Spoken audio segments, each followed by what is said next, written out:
Introducing myself is one of my biggest quarrels in life. It usually goes a little like this. Hi, I'm Angie. I'm a visual merchandiser at Belk and a full-time student at Ogeechee Technical College. What's my major? Funeral services. No, my family does not own a funeral home. I actually chose to be in this program. That's usually when the strange looks, the gasps, and the questions begin. You mean you chose to be in that kind of program? You're way too pretty. You could be a model instead. You're too smart. You could be a doctor if you wanted to. My favorite question is, you know you'll have to work with dead people, don't you? Why, yes, I do. I'm here to set the record straight as to why I would choose this sort of career for myself. It really bothers me that I don't have the pleasure of saying, I want to be an undertaker, and people responding positively to that. Most people would say, I want to be a doctor, I want to be a nurse, and people say, that's such an honorable career. Your parents must be so incredibly proud of you. I, on the other hand, get a lot of questions, bargainings, and even rude comments sometimes. People assume that I'm mentally unwell, that I have this strange fascination with the dead because at one point in my life, not too long ago, I had a very alternative appearance. My hair was colored, I had gauged ears, the whole getup. Truth is, when I sat down with all of my career options in front of me, all that I knew for certain was this. I love human biology, physiology, and anatomy. I also have a passion for art. I love drawing out self-portraits and restoring old photographs. The one that I have, and I didn't open it up.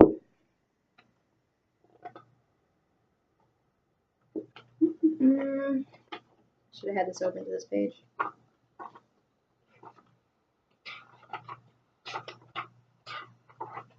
We'll use this one. This is a still in progress self-portrait of myself that I'm still working on, sort of. For as long as that I have remembered, I've always wanted to be an artist. My mom still has drawings from when I was only a couple years old. When I was growing up, I actually went to school for art. I had researched all of the colleges I could, and I even enrolled in the graphics, art, and communications class. I didn't stick to the path of the artist, however, because as I grew older, I realized unless I wanted to spend my life making advertisements of products for random companies, that I would never actually come out to be anything more.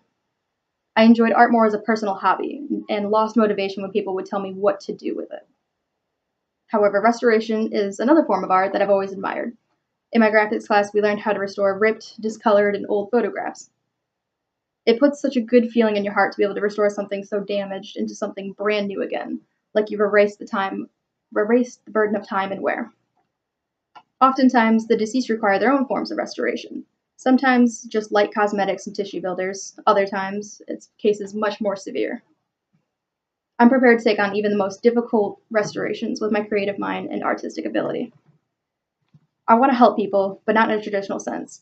When I describe this desire, I'm told you could be a surgeon or a doctor or a nurse.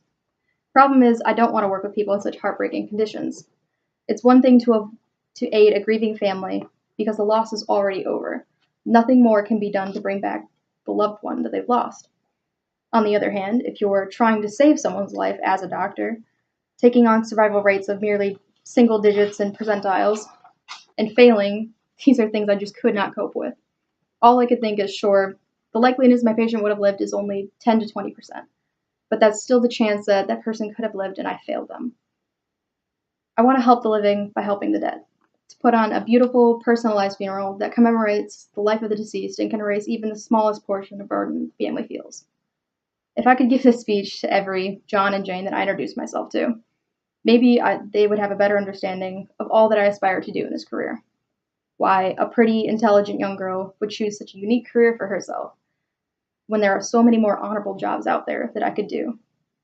But instead, I'll ignore the suggestions and the comments and the confused stares, knowing that very soon I'll graduate college, proving to everyone that an undertaker is an honorable job. I'm not in this due to the fascination with the dead, and that I can be a useful contribution to the profession. So no, I don't want to be a doctor or a nurse or a model. I want to be an undertaker, a funeral director, and especially an embalmer. I want to be me and not what everyone thinks I should be. Thank you.